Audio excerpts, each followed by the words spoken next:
Assalamualaikum, selamat malam kawan-kawan semuanya dan para sahabat dimanapun Anda berada. Semoga kawan-kawan dan para sahabat sehat-sehat selalu ya. Kawan-kawan, pada video yang kemarin kita sama-sama mengerjakan yaitu menyambung sel aki yang terputus. Menyambung sel aki yang terputus. Kemudian setelah kita sambung sel aki ini, kita gunakan untuk double starter. Jadi ada pertanyaan dari kawan atau sahabat kita Sugir Suharso, kenapa voltasi aki sama pada saat sel aki belum disolder dengan sel aki sudah disolder? Ini pertanyaan dari kawan kita ini cukup membangun ya kawan-kawan. Nah, jadi pertanyaan dia itu maksudnya kenapa sel aki masih hanya dihubungkan dengan kabel, dengan sesudah disolder voltasinya sama. Kemarin itu 12,9, 12,8 ya. Jadi jawabannya ini ya buat saudara kita Sugi Suharso atau buat kawan-kawan yang lainnya. Pada umumnya apabila saya mendapatkan aki yang terputus selnya, itu saya mengecasnya dulu, baru nantinya setelah aki ini bagus saya solder. Nah, dengan cara seperti ini kawan-kawan. Sel aki tersebut saya isi dengan air zur, hanya 1 mili, 1 mili, 1 mili atau 2 mili, 2 mili.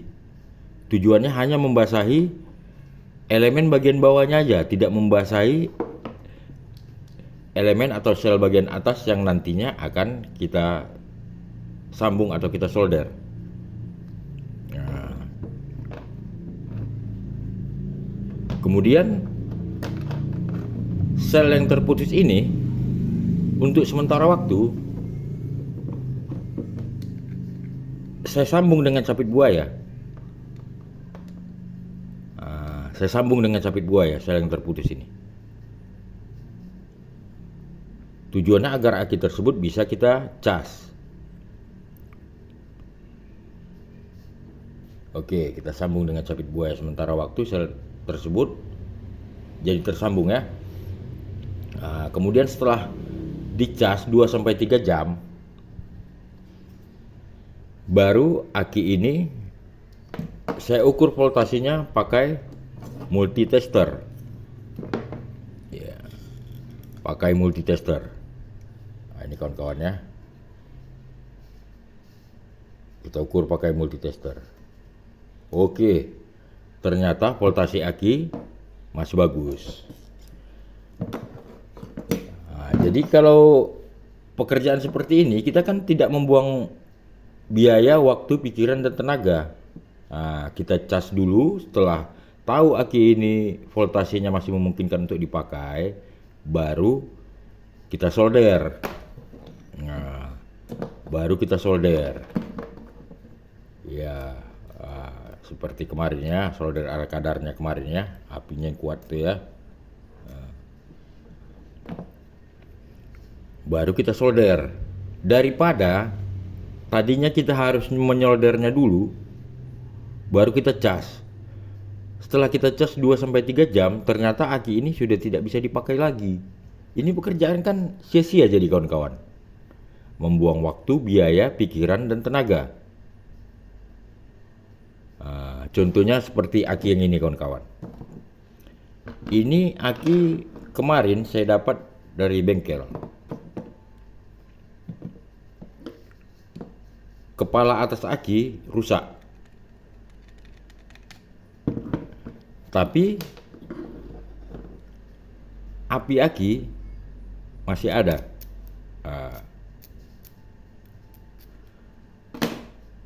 Jadi jalan terbaik yang saya ambil kawan-kawan itu saya cas dulu, aki ini saya cas dulu. Saya cas dulu lebih kurang 2-3 jam. Setelah 2-3 jam apabila saya ukur pakai multitester, voltase dari aki ini bagus, baru kepalanya yang rusak tadi ini saya sambung. Nah, ternyata setelah saya cas 2-3 jam, saya ukur pakai multitester. Lihat nih kawan-kawan ya.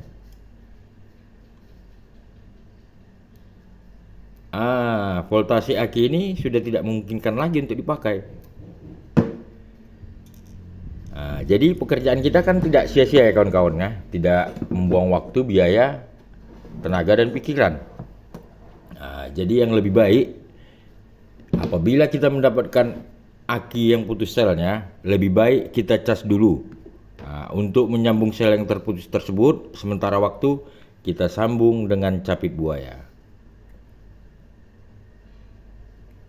Baru kita cas. Setelah 2-3 jam kita cas, baru aki ini kita ukur voltasenya pakai multitester. Di situ ketahuan tuh aki itu bagus atau tidak. Kalau aki tersebut bagus, berarti kita tinggal menyoldernya. Ya.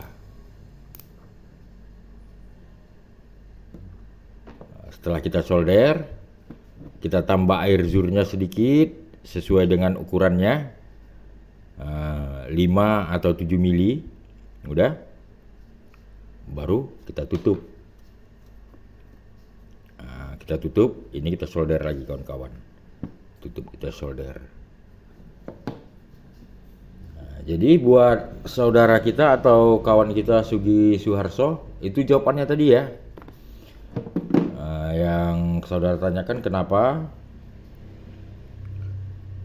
voltase aki sama pada saat aki sebelum disolder dengan sesudah disolder. Jawabannya karena biasanya saya apabila mendapatkan aki yang putus selnya, itu biasanya saya cas dulu baru saya solder. Setelah saya cas aki ini ternyata bagus, baru saya solder.